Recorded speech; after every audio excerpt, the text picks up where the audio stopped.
that it's safer for us to live in a war zone than to live in these inner cities. And the gun violence that our children, our young children, our grandmothers, and our mothers have to go through in the deaths, it traumatizes them.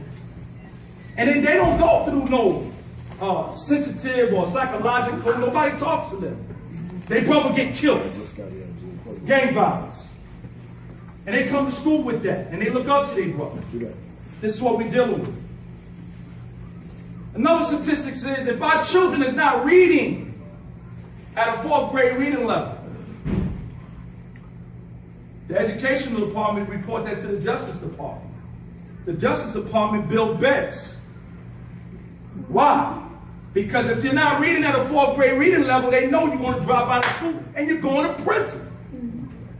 I went to school. I got a program. It's in the school. Young man is in my mentor program. I went to the class. I said, do your work. Everybody got a book they're reading. You know what he told me? I don't like to read. I said, you come outside. Let me talk. What's wrong? What do you mean you don't like to read? I said, don't you know reading develop your mind? If you can't read, you going nowhere, and you put yourself into a prison, you get your behind back in there and open that book. And he went back in there and did that. So their beds are being filled. Here's another statistic. 1 out of every black male born in this country is destined to go to prison in his lifetime. This is based on the birth rate, the death rate, and the incarceration rate. This is real numbers. 1 in every 6 Latino males born in this country destined to go to prison in his lifetime. Same rate. Birth, death, incarceration rate. In 1972, there was only 200,000 people locked up in the United States. That's state and federal. By 1997, it went from 200,000 to 1.7 million. It's 2015. It's 2.5 million people locked up in this country, with another 5 million on parole, supervised release, or probation. That's 7.5 million of young family, young men. Because I'm looking in this room and I see more mothers with their children and no men. And you wonder why your children are where they are. Why? Because there's a father factor. When a man, even if he's not in a home, but he's around, that affects their behavior. Young girls and the decisions they make when they pick men, and substance abuse, and their education. What we deal with is our children, which are considered to be statistically higher risk, meaning those who have personal and environmental challenges. This is what they describe. Bill and Melinda Gates did a study about the value of mentorship for our children. And I'm going to get into that part right now. I'm your brother. I work in the Department of Probation. I'm an intern there. I also am a lead mentor for the BCCJR Archers, right? And I have my own program. I done sat in front of mayors, senators, council people. I met Dr. O. I spoke to many families. I work with children all day, every day. I'm not in this for the money. It means nothing to me. I will go into hell with a gasoline jacket on to save your children. It's just that simple. I do street outreach. You probably saw me on the news the other day standing with Reverend Williams when they shot the woman in the neck with a gun. This is what I do. I'm not afraid of our children. And I'm not afraid of the streets. My credibility is in the streets. I did that. I've been in prison. I did that. I did 22 years. I went to trial on a Chiron conspiracy in 1990 with 23 co-defendants I did not know. I'm one of the statistics of that 1.7 million that got locked up. But when I went in there, I looked at that situation and I said, with the help of God, I'm going to get through this. And I began to rehabilitate myself. I began to read and develop myself. And after I developed myself, I said, that's not good enough, because I seen the culture of the prison change. And more our young men were coming in there with no direction. And they were getting themselves in trouble. So me and my comrades, when I say comrades, my brothers in arms, why? Because we are POWs. Because the government declared the war on drugs. And we went to war. We went to jail because it was a war on drugs. So we not just sold drugs and devastated our own community and destroy our lives and your lives too, but we also or POW. So those are my comrades. And we said, let's do something about this. And we created a program called Reverse the Trend, because our children like following trends. You got to understand, Satan or the devil has got the power of the air, meaning the radio, social media, right? The TV, these rappers. I don't like them because they're studio gangsters. They never killed nobody. They never hurt nobody. But they talk about it all day long. I'm telling you. Now, the guys that actually did these things say, no, enough is enough. And the gap that we spent a decade, 2 decades in prison, it was nobody to guide your children. And so we coming home. And we got feet on the ground. And you got credible messages and men with heart. And we teach our men, our young men, you got to respect your mother. You better respect the womb that bore you. You better reverence the womb that bore you. Because if you disrespect her, you're disrespecting yourself. And guess what? We don't respect you. And you don't want you. And at the rate you're going to prison. You're going to prison. And ain't nobody loving you in prison. Because we have seen when you come in there, the first person you call is your mom. Huh? Mom, please send me some commissary. Mom, I need some clothes. Mom, I don't like being in here. Now you was tough, but all of Angela Davis is coming out of you. You scared to death. You see? But you need somebody like me. And I come along. I know y'all seen South Central. Huh? You see how the brother, when he got that knucklehead gangbanger, he want to say deuces. He got his son out there, and the brother took him under the arms, and he educated them. And he said, go home and get your son. And he went home, and he kept his promise, and he got his son. And he told his partner, he said, listen, man, that's my boy right there. And I'm willing to die. I told a man in prison that I'm willing to die for my son. And I want to give my son something that you and I never had as a father. So we're going to be surrogate fathers to your children. We got a mentor program. We work with the schools. We develop relationships with the children. Right? We develop a relationship with you. We develop a relationship with NYPD and say, listen, don't arrest our kids. Come to, let us, if they got a problem, you can come to us and give them to us. So we got an alternative to arrest, not incarceration. Don't push my children through the system. They didn't even know, do they understand? And we're going to get them and we're going to be here. So I got an army of men and women that are willing to come in here with a program that will keep them focused on school, that will develop them and make them obedient to their parents. Because the success of any creature is based on its obedience to the law that brought it into existence. So we teach them the knowledge of themselves, the power of truth, the importance of discipline, the wisdom of obedience, and the true meaning of love. We teach them that the power that they have is an independent will. It's free, but that will need to be supported by knowledge. So knowledge is to acquaint them with facts, truth, and principles. So we want to teach them to get them in contact with what's real and not what somebody is telling them, not what somebody told them. And we teach them also it's better to be alone than be in wrong company. A mirror reflects a man's face, but who he really is based on the company or the friends he chooses. There's those who will stretch your dream, and those who will stretch your vision, and those who will choke your dream. Those who will help you climb, or those who will want you to crawl. One trait about successful people is they're impatient with negative activity. They don't tolerate mediocrity. So we instill in them a vision for their lives. And we move to break up the mental attitude that brought that negative behavior about. You can't tell us nothing. You don't want to talk about no money. You like Rich Porter and Al Poe and AZ and Nicky Barnes. Nobody. Nicky Barnes is a rat. Al Poe is a rat. AZ got bullets in his head. Rich Porter's dead. There's no glory in that. The glory is here. This man, he works for a living. This is glory. He's here. Good examples. Dr. O, good examples. The director, a good example. I had to figure it out. And when I figured it out, I said, I'm going home and I'm going to sound the trumpet and I'm going to save our children. Because they're the future. Right? And my men that are coming home, I speak to them when they come on parole. and the new kids that get on probation. And I tell my men that's coming on parole, I say, come on, brother, go through this program, become an example, and let me tie you to your community. So we want the program in the community. We want to be your son's surrogate fathers. We want to help you. We want to help you monitor them. We want to help you supervise them. We want to give them a male image, a positive male image for their lives.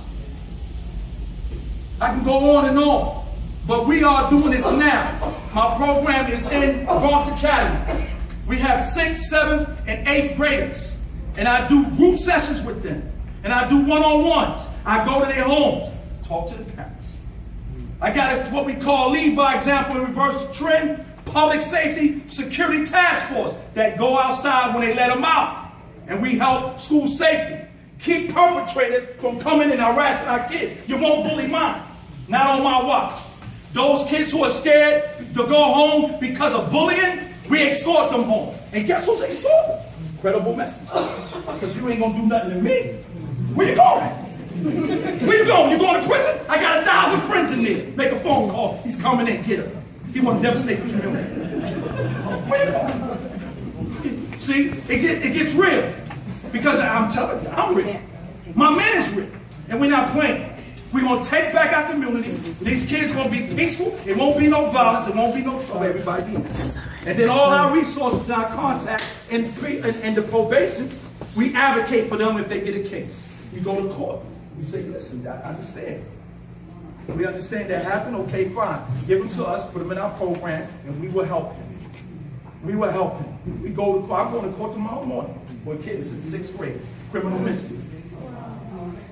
He was an accessory. He didn't even do it. Hanging around with his friends. But I'm going to court with him. And his mother scared to death. I got to leave here. Go to his house tonight. Right? Because his mother is like, I can't. I'm about to cry, Antonio. I'm about to give up. I said, don't give up. I'll be there. I got to go to a meeting. But I'll be there. Because I got to get up in the morning, take that boy, go to court. Right?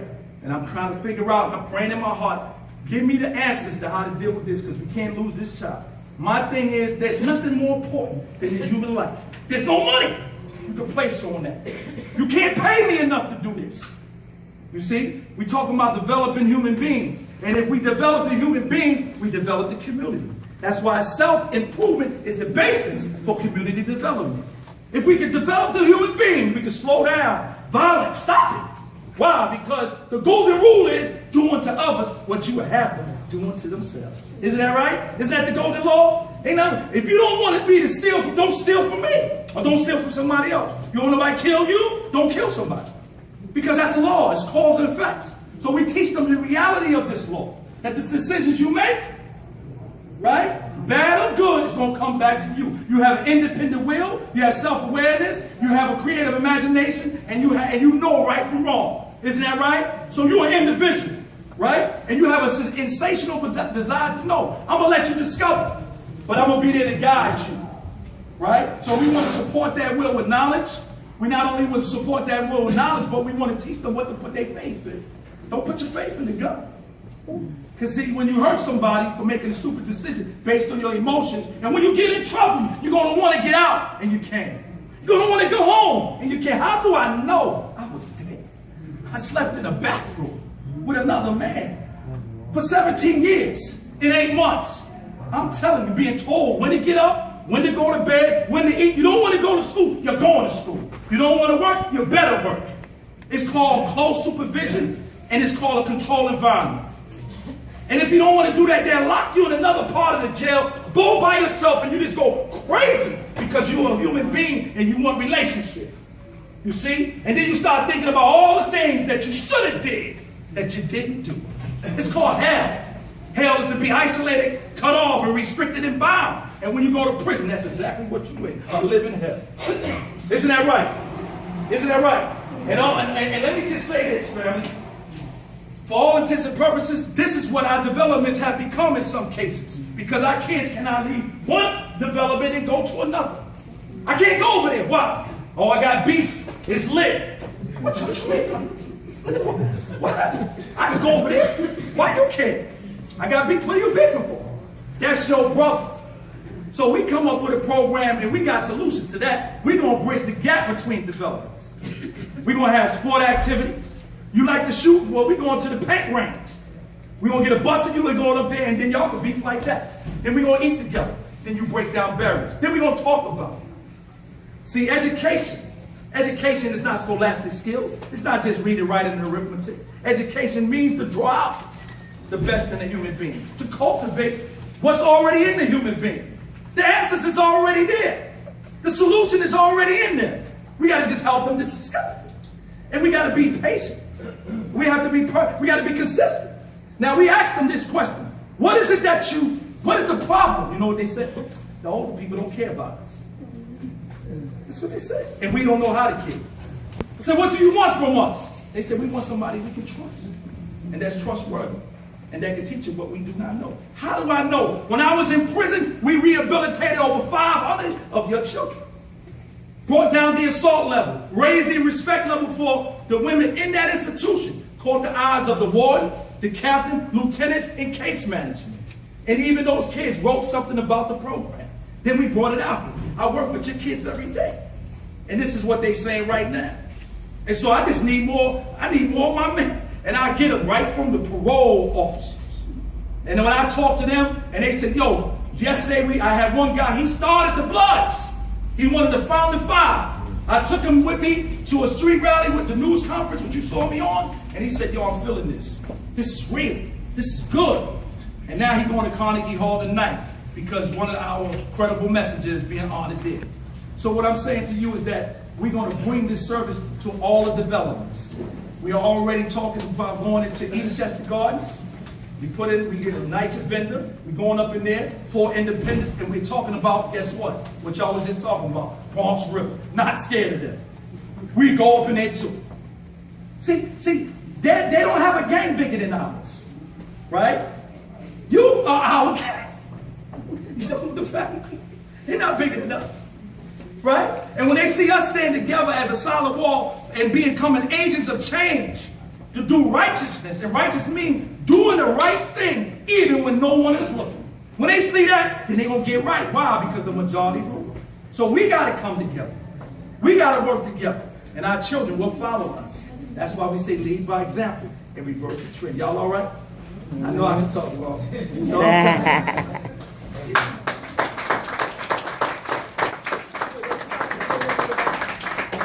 No, I didn't think you could. I know. He is so shy, okay? And honestly, he is. Please, any questions for Antonio? I love this. Let me just say this. I like the fact that the good doctor was here talking about the older guys, and that's a good program. But we will work with your children from the ages 8 to 15, 17, to 17 to 18. We would take what he don't do. That's why I was going to say something to you. Don't worry about that. We get them. We got them. We got all that. Don't worry about that. We ain't gonna. Yeah. No, we ain't gonna leave none of them out. You know what the president, what's his name, George W. Bush said before the bad president. He said something good. No child left behind. Right? He didn't mean it. We do. Right? We do. We ain't leaving none of ours behind at all. I think if you're taking like from 8 up, that might not be a need to. Well, you know, but that's the whole thing. That's the fun. It's two different components. One is a young man that has children or a child, and that's a reconnection. It's a family thing. That's true. That's one thing. Yeah, That's right. That's totally different, and that's different. That's a different skill. Okay? Yeah, this one here is working with those kids before they get pregnant. Before they get pregnant, and working with a child that is thinking or looking like he's going to drop out, of world. So this is really a preventive, hardcore situation. This is with Dr. Rich and the Young Father Program is, so you have a child, but we need to reconnect you. I mean, I grew up 10 brothers and sisters and no father. And I got to tell you, and I tell part of my story is that every weekend I was arrested. 2 times arrested. Okay? But I was the youngest warlord in the Bronx. Now, when you're in a gang, you have a warlord, and I had to set up the fight. And I got arrested every weekend for fighting, you know, aggravated assault, this and that. I was 12 years old when they finally told one more arrest and you're going upstate. And that's when my grandmother put me into the Buddhist temple when I was 19. The point I'm making is that sometimes hard love is necessary. There's a lot of questions, but before we I got some more in trouble. There you go. I'm sorry, Dr. Yeah. So before we, you know, because I don't want Antonio to run away, I want to introduce Eddie. You all know him. He is the man. He oversees all of the Catholic charities, youth programs, and this is one of